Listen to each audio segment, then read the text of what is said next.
Before we get into this episode, I want to thank our sponsors. We just keep adding to the list, and I'm so honored and humbled by that. I appreciate people's support.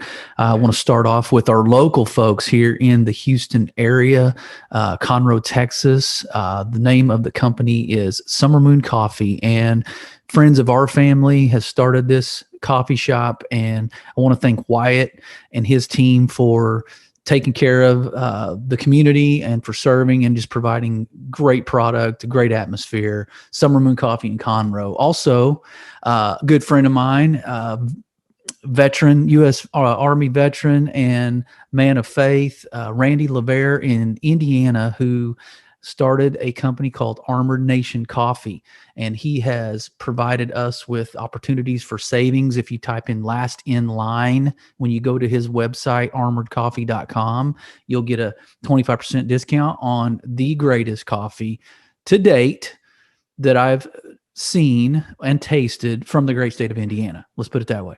It's very good. Very good, and he's a great guy, and the mission he has is to take the gospel to the marketplace. So thank you, Armored Nation Coffee. Also, Do Work That Matters is a fairly new sponsor, a young man who is out showing appreciation with an apparel line that he's created for first responders, people in the community that serve, give back, and do work that matters. He's created a clothing line. He's been gracious with giving us some of his merchandise, and it's great stuff. Love the logo. So thank you to Do Work That Matters. Most recently, we've added the Cowboy Revolution Apparel company, and I came across him on Instagram and just reached out, and we connected, and he was nice enough to send us some things, and love the logo, love his brand, and Cowboy Revolution Apparel is our newest sponsor. So I say go check them out on Instagram and go to their website and cowboyrevolutionapparel.com and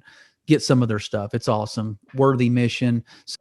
And last but not least, I want to thank our sponsor, Lead Like Lions, and Kevin Fulton. And I want to just thank him for reaching out and supporting Last in Line podcast with a t-shirt. They've got a really cool logo, a cool Instagram page. They've got a website that says they Lead Like Lions is a Christian lifestyle brand to help men become stronger physically, mentally, and most important, spiritually, to lead their families as God has created them to do.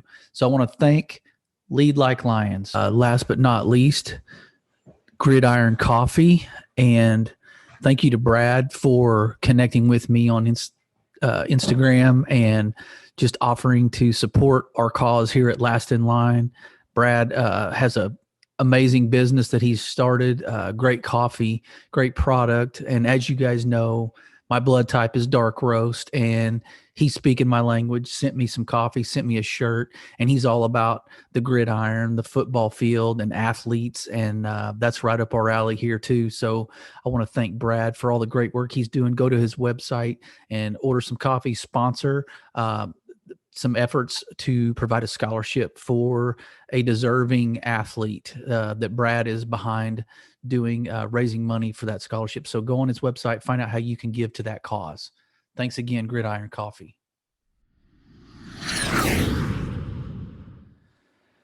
Hey, welcome to another episode of Coaching Up. This series we're doing in February and possibly March.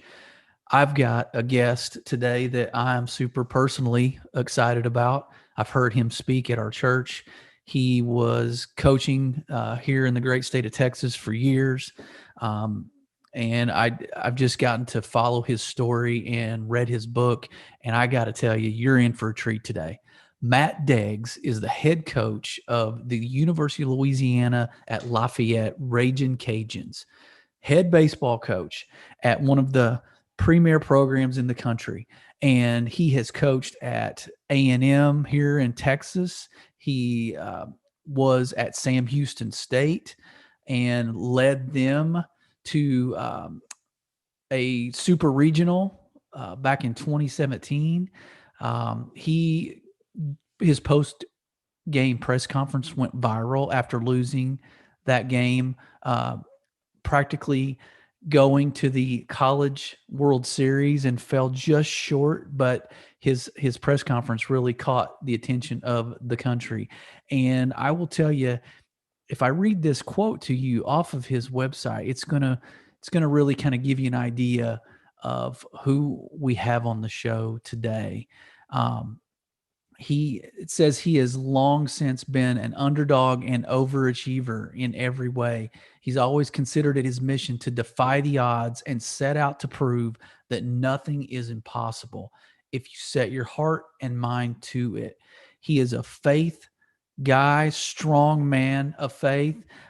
He pulls a scripture out. His coaching style is based on John 15:13, and he'll get into that. He wrote a book called 15 to 28. This guy has overcome many obstacles in his life, some self-induced struggles, but he'll talk about that throughout this episode. But I got to tell you, he is a just a guy that I look to, that I admire, his coaching in baseball and his faith behind it all. He is a family man. He's married with 3 children, and he's going to tell us how he coaches up and how he gets his team fired up and how he implements his faith in all areas of life. I can't wait to bring Coach Matt Deggs onto Last in Line podcast. Coach Matt Deggs, welcome to Last in Line Leadership Podcast. Well, I appreciate you having me, John. It's good to be here. Man, I've watched your journey. I've read your book. I've seen your success in coaching. You are the head coach now at University of Louisiana-Lafayette. You've been recently, you went there, I guess it's probably been a couple years now. And you were in Texas for a long time, grew up in this area, coached at A&M, coached at Sam Houston State, just had a ton of success. I mean, you know how to do it. You've been doing it a while. You came up with a great mentor, and I want to talk about him as well.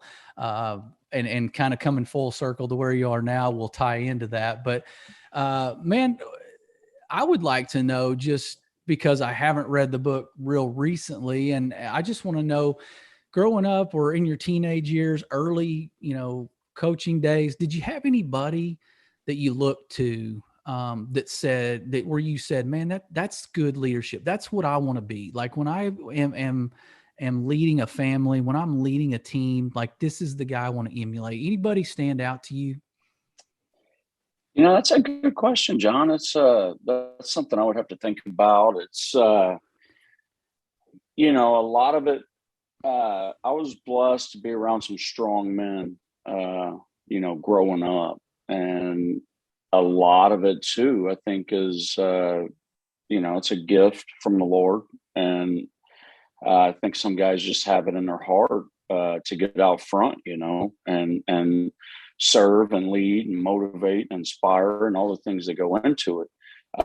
But obviously you're going to encounter mentors along the way, or guys that invest in you. And obviously for me, I had a real strong dad. I still do. And, thank God.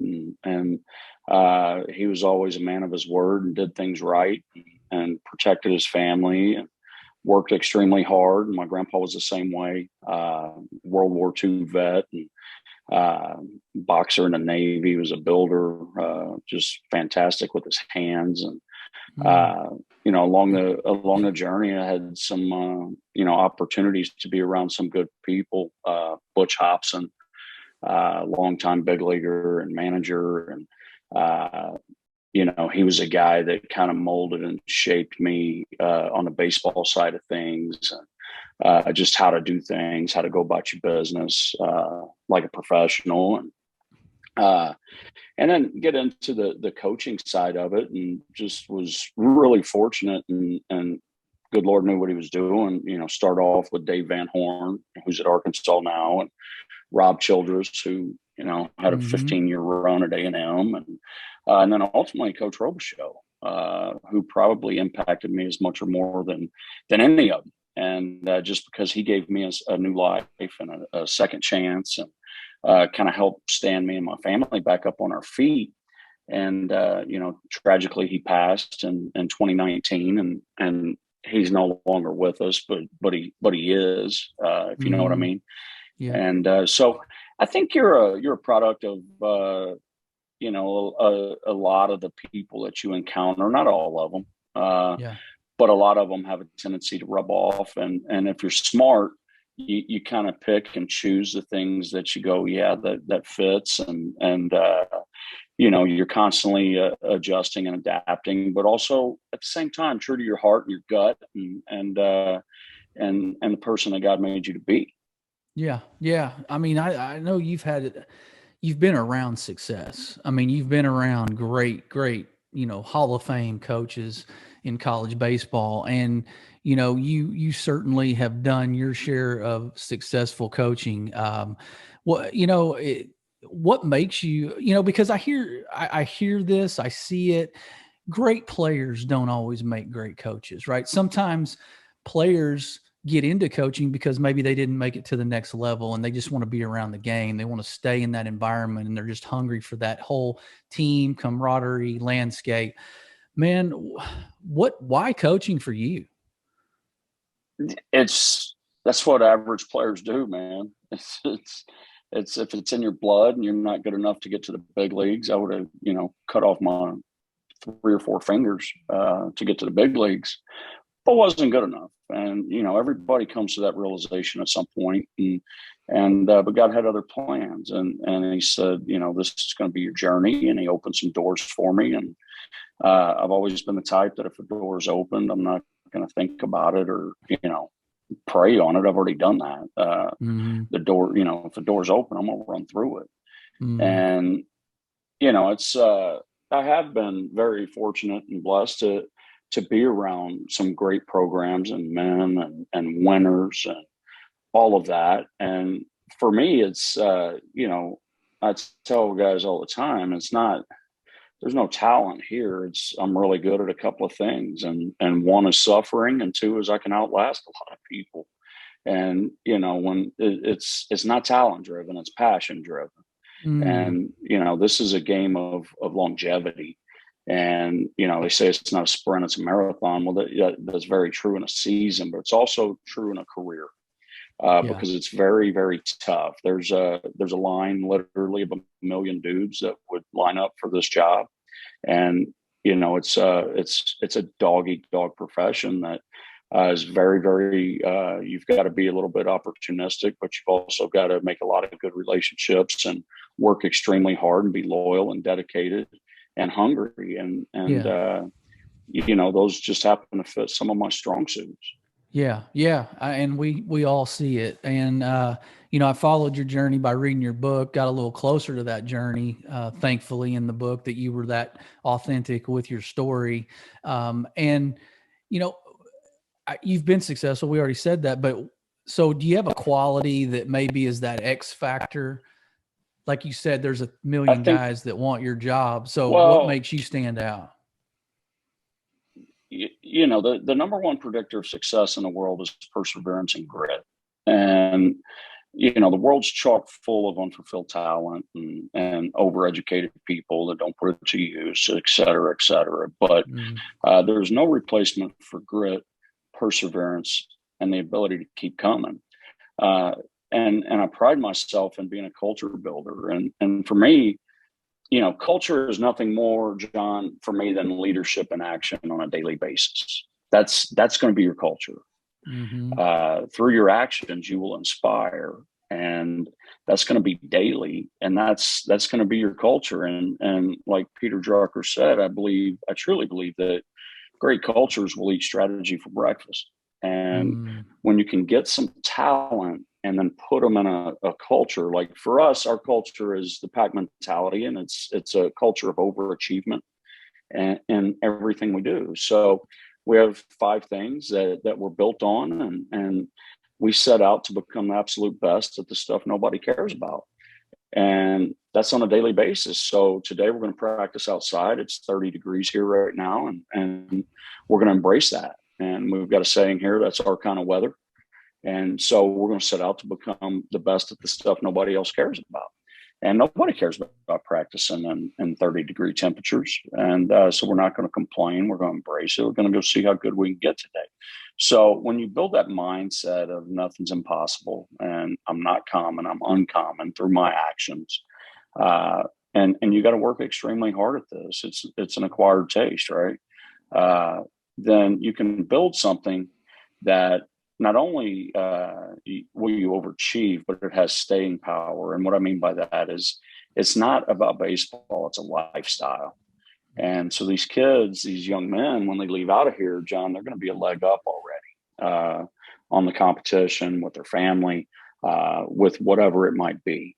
They're going to understand how to go about things in a manner that leads to overachieving and leadership and servant leadership and getting things done and doing it the right way.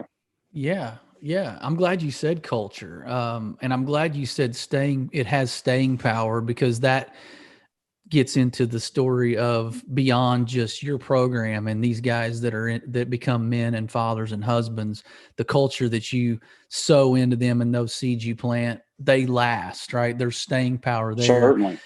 But you haven't, let's get it out there. You haven't always necessarily connected the dots as far as you kind of came up through the ashes. Your coaching career had to be resurrected a little bit. And Coach Robichaux gave you that sort of second life in coaching. You mentioned, man, you talked about in your book, the struggle with alcohol. You talked about being sort of at your lowest point. In fact, I want to say you called one of the chapters the desert.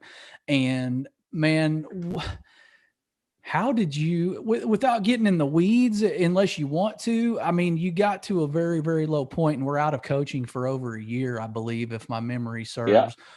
What in that valley did you sort of learn most about yourself? And then what sort of, I guess, do you ever go back to that and think, man, just remember where you were? Like, is there a gratitude component today that sort of came from those days?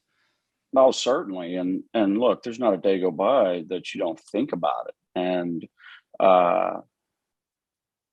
because maybe you're not where you're supposed to be right now, but you're right where God wants you, if that makes sense. Yeah. And my life and my family and my career path and probably where I would have ended up just on the trajectory that we were on is totally different than what it is today. But in the meantime, there's countless thousands of people that have been impacted by, the desert that we went through. And I always say, and I truly mean it, John, I would do it again, as dark and dank and ugly as it was. I didn't want to live. I would do it again because A, I know I can survive. I can make it through with God's help, and B, just the amount of letters and emails I get that, from the book or me speaking, whatever it is, sharing God's story. Hey, look, I got my wife back, or I landed another job, or I haven't had a drink in a year. And I don't know these people, John, but God does. And he has a habit of taking broken things and things that make no sense, right? And using them to his glory and to the glory of his kingdom, and to prove, I think one of the questions you asked was how to prove that all things are possible. And what I learned was nothing's going to change until you decide to take action. Mm-hmm. And when that action meets your faith, that's how David killed a 9-foot giant, right? That's how the 80 hockey team took down the Russians. Yeah. That's how we went to the moon. That's how you make people say how. I tell our team all the time, make them say how. Put yourself in a position to make them say how. Louisiana? How? What? They're not supposed to. Yeah. How? And, you can pray about it all you want. Without the action, nothing changes. Nothing. Yeah. God's not in the business of granting wishes. Okay. Yeah. And yes, he's the author and perfecter of miracles, and miracles happen all the time. But when you step out in faith and you're willing to do something about it, I guarantee it 100% he's waiting for you. And that's when everything becomes possible. And for me, that's exactly what it is. Nothing's impossible until somebody does it. I was dead. I'd lost everything. And the Lord, reached down, and I took one step of action. He reached down and said, let's go, boy. We got work to do. And, our life's been flipped upside down ever since, in a good way. Yeah. And nothing I ever pictured or envisioned or anything like that. And I've encountered his blessings every step of the way, and just incredible blessing. Yeah. But you got to remember too, I was living a life. I was living a lie, right? So I was, in earthly, worldly terms, I was really successful. But I was a drunk. I was a liar. I was a cheat. I was an enemy of the cross. I was arrogant, egotistical. Okay. And like you said before, there's two types of people, those that are humble and those that are about to be humble. And I was that guy because I was enemy of the cross. I knew the Lord and I knew the things I need to be doing, but I was too busy fulfilling the own destruction of my own glory. And it was all about me. And God had other plans. And along the way, been incredible lows, only to be matched by miracles and a story that's pretty unbelievable, but also believable at the same time, and has given a lot of people hope. Yeah, it is. It is.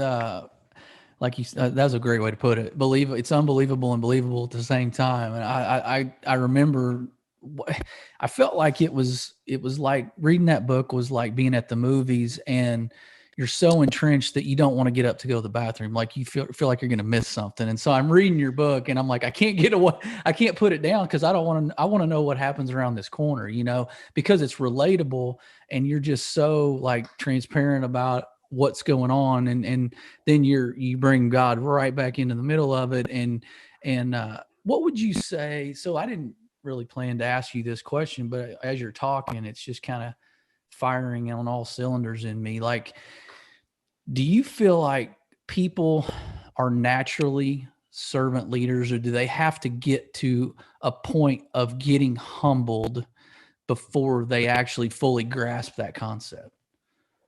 Humility is the key to everything. Everything.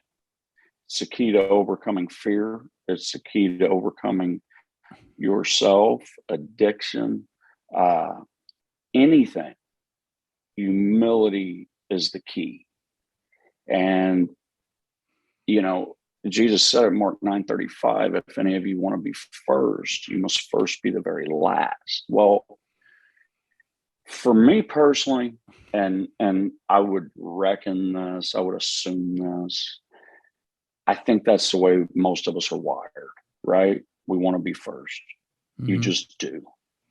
And so you have to work at being humble.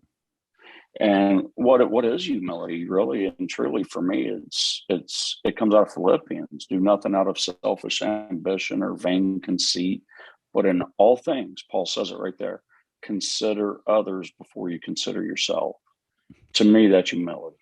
And there's nothing more powerful than a humble man with a warrior's spirit and a warrior's heart. That's willing to roll up his sleeves, get in the trenches, do whatever it takes, with a lot of humility, just copious amounts of humility. And people will follow that. People are not going to follow people very long that it's about them or that don't take ownership. A lot of serving and leadership is owning up to stuff and holding yourself accountable the same way that you would hold others accountable. And not just, I tell guys all the time, it's not a matter, I can get you to do anything. I can just make you, because you're under my charge, but people aren't going to follow that. I can make you, or I can show you and teach you. And when I show you and teach you, it's the give a man a fish or teach him to fish. When I show you and teach you, now I've created and you've created ownership in it. And when you've got ownership in something, you're probably going to be willing to die for it. It's going to mean that much to you. And that's and I talk a lot about leadership with our team, and leadership to me comes down to just this. It's the ability to get guys to do what they don't want to do, or they don't think they can do, or they deem impossible for them. And not only get them to do it, but have them excel at it and enjoy it. That's tough stuff there. It is. And I think the first step in that is you show them and teach them. And, you lead them and you serve them. And, when I'm teaching these guys about servant leadership, it comes down to, having that ability to get guys to do what they don't think they can. And then you personally rolling up your sleeves, getting in the ditch. I tell them, if our custodian needs a 3-week vacation, I'll take the job over. It doesn't matter to me. Yeah. I'll do it. Yeah. And to your there's point, a great line. Oh, go ahead. No, there's a great line in the movie Braveheart. Men don't follow titles; they follow courage. And nobody cares what the title says on your desk. That's eyewash. Yeah. We want to know what you're all about. What are you made of? And so when you lead from the front, and then you can motivate, you can inspire, you can communicate, you can create clarity, which is probably most important. And then, and this is true for everyone, and especially younger leaders and coaches, the key is always be yourself. Never be afraid to be embarrassed in front of people. And that's where guys go wrong. They on the front, they put on an image that's just impossible to continue.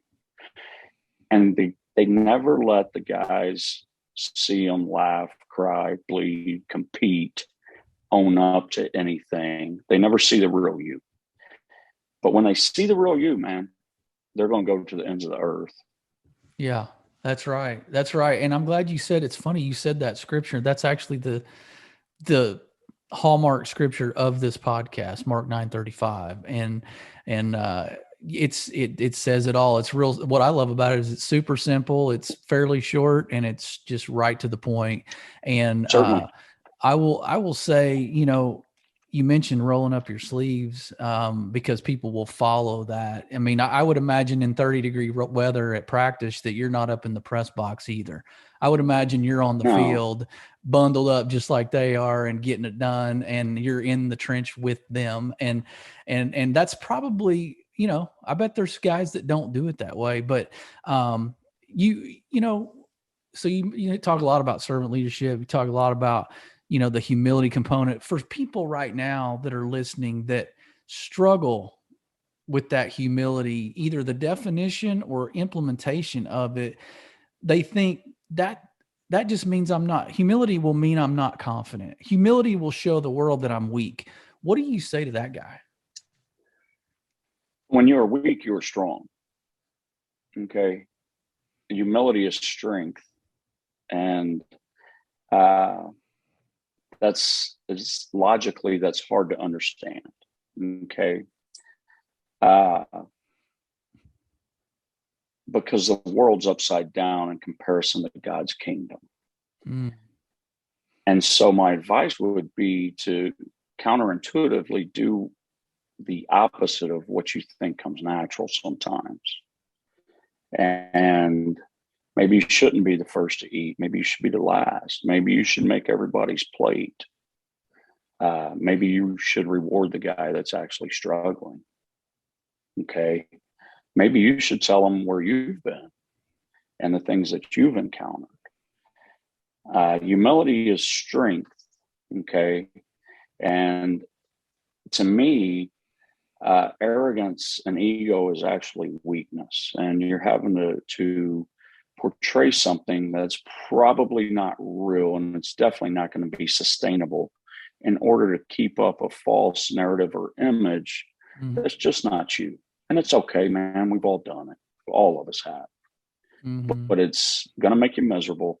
You're not going to get the most out of your guys, and it's not going to be sustainable. Sooner or later, you're going to crash and burn with that. And I would much rather become the leader that Jesus Christ says to be biblically than any of the world's standards of leadership. I will say this, and these young men right now in this generation, it's the hardest generation, I think, to grow up right now, with everything being out there, everything. Yeah. Okay. Communication is key. If these kids learn how to talk and communicate, they've got a leg up on the competition. Just because the social aspect of things and the leadership aspect of things is not done the way that it was done when me and you grew up. It's just Right. not. It's all digital.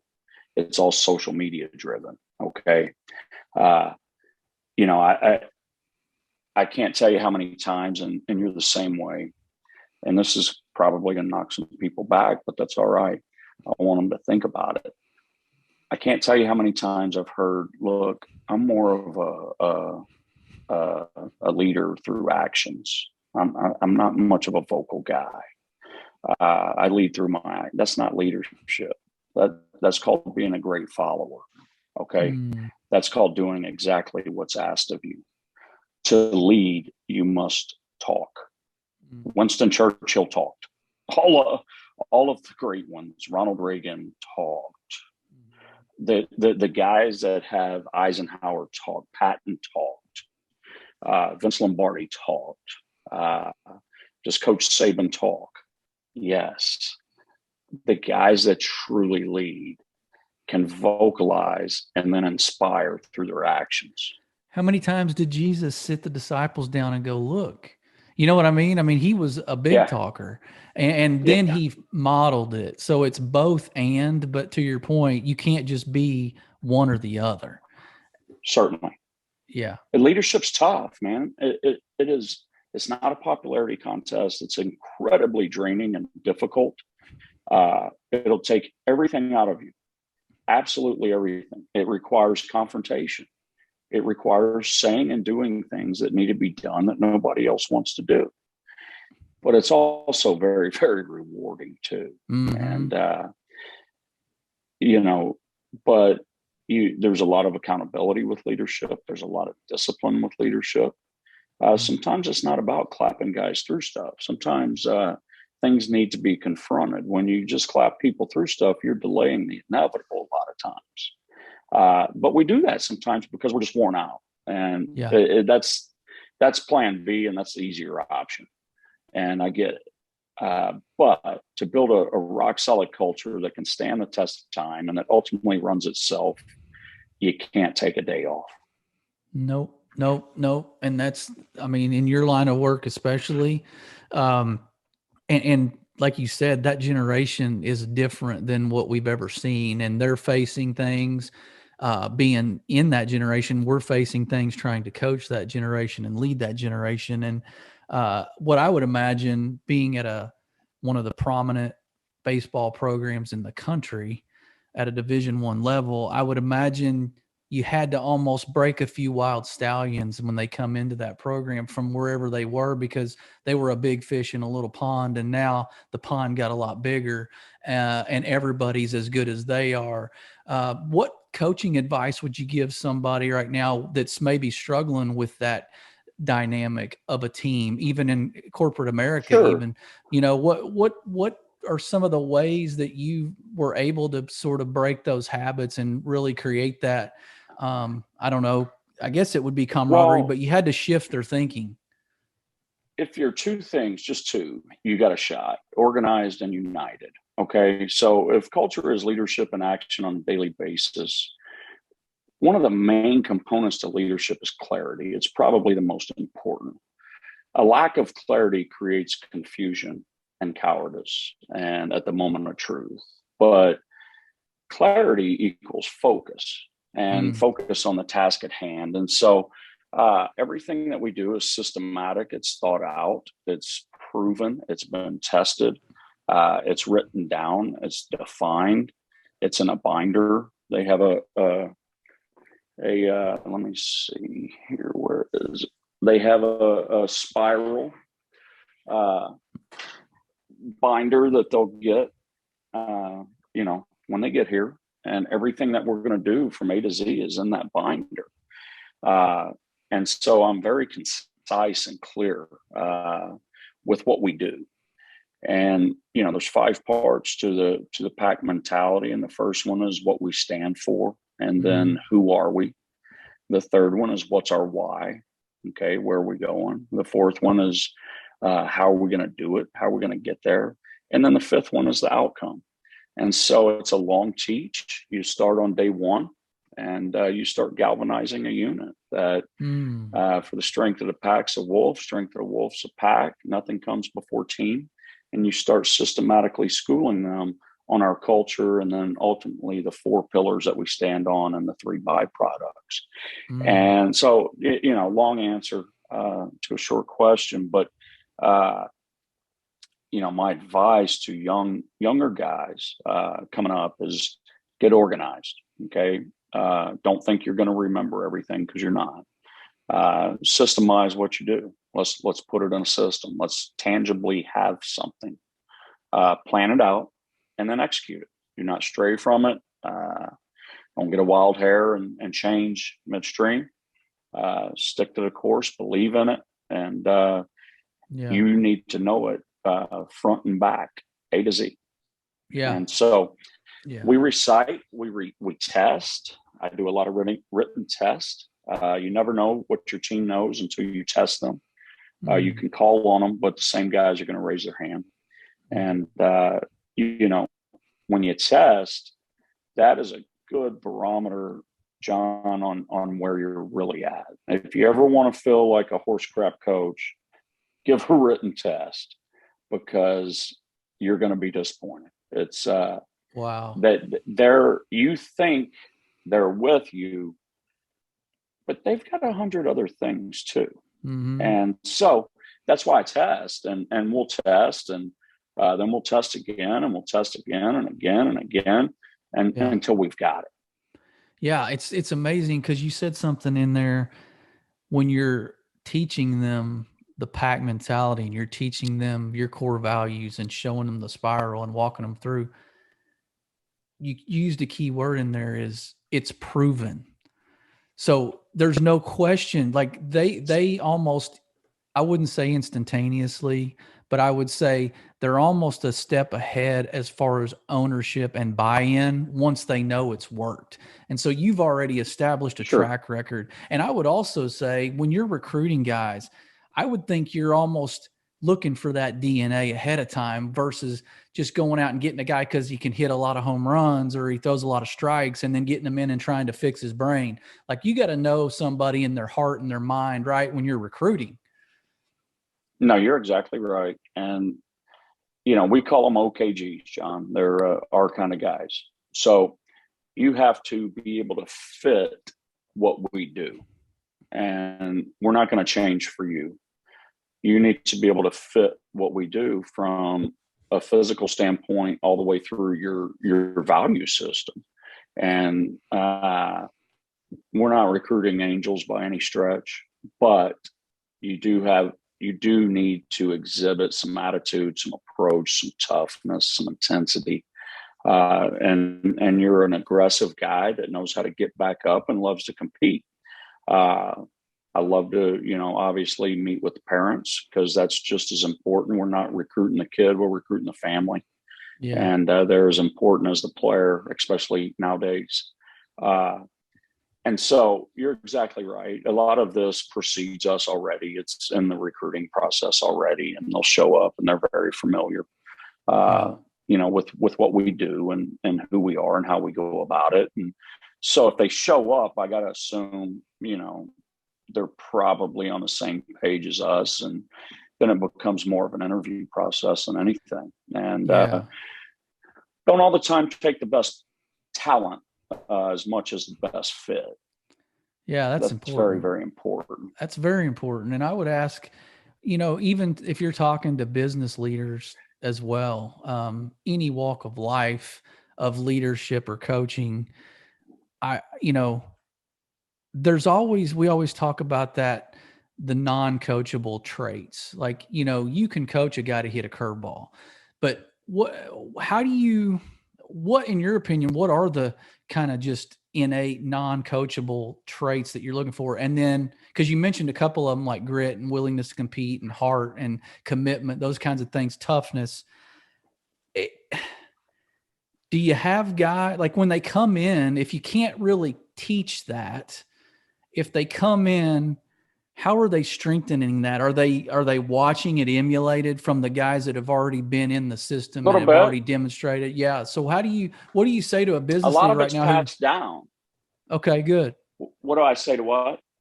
I was going to say, what do you say to a business guy that's trying to find this, this perfect, maybe the next person to fill their shoes, but you can't coach certain things that make good leaders sometimes. Talk about what's worked for you in that regard. I can just sense it like a dog, I can sniff it out. And passion is the key. The SILs call it TPP, talent, passion, professionalism. All right. And you've got to have one of those at least. And the passion's the key. Anytime I've had a team that their passion comes close to mine, it's not going to match it. That's just the way it goes. But if it comes close, we got a shot because I know I can coach those dudes. If it doesn't, then we're in trouble because your ability is not enough to overcome that lack of passion. If it was, you wouldn't be here. So passion is a key, and you can see it. You can see it in the jawline. You can see it in their eyes. You can hear it by the questions they ask. And I love guys that love to win. I love guys that are eaten up with winning. I love guys that love to compete. And I love guys that it's not all about them. Tough, gritty, hard-nosed dudes that have a little bit of throwback to them. And guys that love to win, man, and especially guys that have played football and love to win and understand the value of team and doing your job. I'm all in with those guys. But, the guys that want to ask how many shortstops you got on the roster, this and that, and you telling me you don't want to compete. And I'm just not interested in that. Yeah.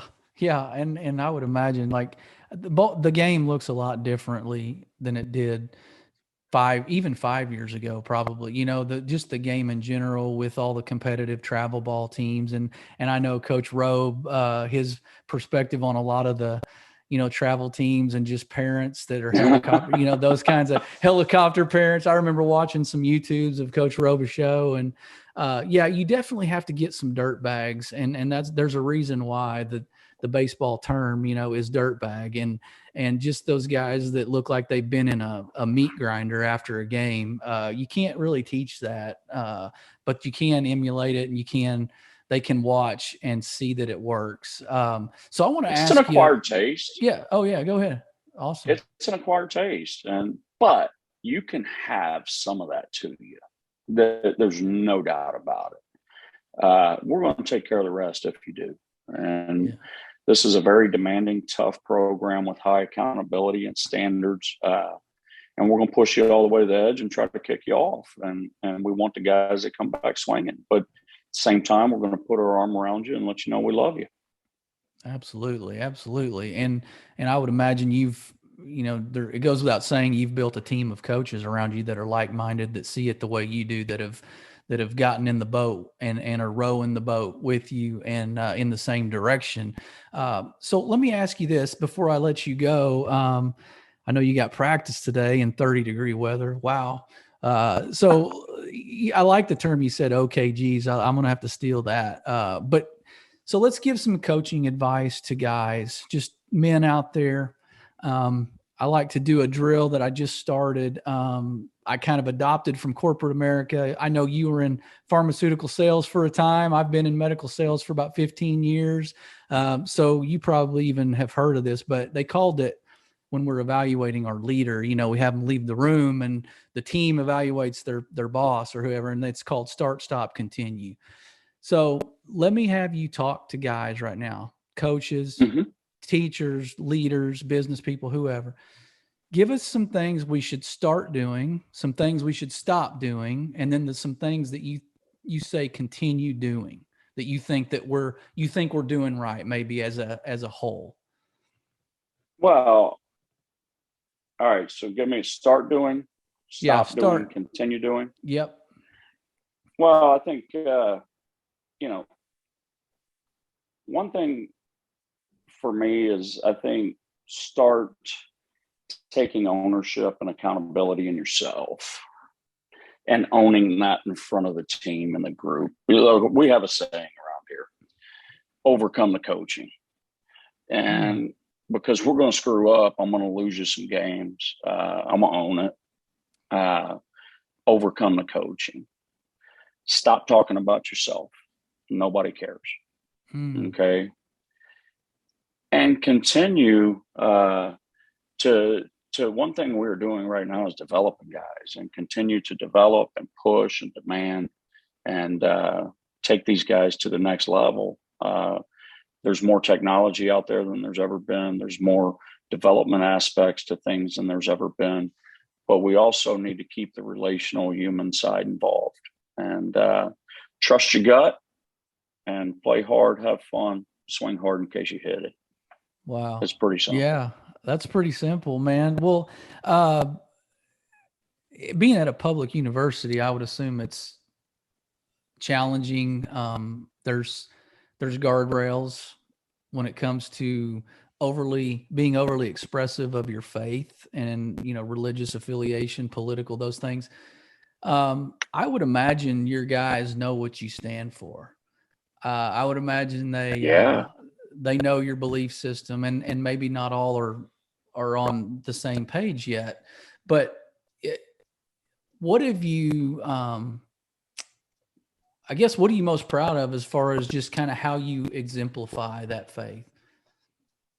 Well, I mean, we talked about Philippians 3:14 after practice yesterday. Press on toward the goal to win the prize for which God has called me heavenward through Christ Jesus. We didn't break practice down. We talked about Philippians 3:14. Then we went in and went to the weight room, lifted. Then we had Bible study, and we ate pizza. Then we went to a banquet, and the guest speaker was Ron Washington, and he was going to be virtual, and the electronics failed. So one of my pitchers stood up and preached a sermon that he had in his back pocket. I don't care if I coach at a public university, a private university, or whatever university. I'll never deny God's name, and I will always preach the gospel. I'll shout it from the mountaintops. I would hate to get to heaven and have the Lord say, but you denied my name. This life's so temporary, man. I was dead. You think I'm worried about what somebody thinks? No, I mean, that was for somebody right there. Somebody needed to hear that. And I'm pumping my fist for that one. Amen to that one. And the world needs more perspective like that. So before I let you go, audience, this is it right here. This is Coach Deggs' book. Came out, I don't know, 2018, somewhere in there, maybe. Yeah. 3 years ago-ish. 15 to 28. I'm not even going to tell you what the title means. You'll have to pick it up and read it, but it definitely has a meaning beyond just the numbers and the cover. So, Coach Deggs, you got any parting shots for the audience just on servant leadership before we go? Just be you. Just be you, man. That's good enough. That's good enough. Just be you. Never be afraid to be embarrassed. Well, hey, audience, I hope, man, this was an honor for me to meet Coach Deggs and to hear. I've been following him, like I said, for years, and just to hear his heart for his kids and the impact his culture has generations down the road is tremendous. So with that, audience, he's been Coach Matt Deggs. We've been Last in Line. Be blessed.